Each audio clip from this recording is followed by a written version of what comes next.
এখান থেকেই বিষ্ণু ঈসা ইসলাম ইসরা শুরু করেছেন, মেরাজের আগের ধাপ নাম ইসরা। এই মসজিদে 1 রাকাত নামাজ পড়লে 1 লক্ষ রাকাতের সওয়াব দেয় কে? সুবহানাল্লাহ কইতে পারলেন না? পৃথিবীর আর কোন মসজিদে 1 রাকাত পড়লে 1 লক্ষ রাকাতের সওয়াব হয়?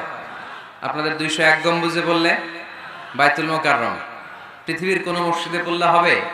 শুধুমাত্র কেবলমাত্র মসজিদুল হারামে 1 রাকাত সালাত পড়লে 1 লক্ষ রাকাতের সওয়াব আমলনামায় দিবে কে? এজন্য আল্লাহ বললেন, ওখানে যাও, হাইসুমা তুয়াল্লু ফাওয়াল্লু ওজুহাকুম শাতরা, যেখানে যাইবা, দুনিয়ার যেখানেই থাকো না কেন, কাবা ঘরের দিকে হয়ে নামাজ পড়াকে আবশ্যক করেছে কে? পৃথিবীর যেখানেই যান, কোন দিকে হয়ে নামাজ পড়বেন? কাবা, টু দ্য ডাইরেকশন অফ কিবলা। আপনি অবাক হবেন, অস্ট্রেলিয়ায় একটা শহর আছে সিডনি। এই সিডনি শহরে একটা জঙ্গল আছে, এই জঙ্গলে একটা গাছ আছে,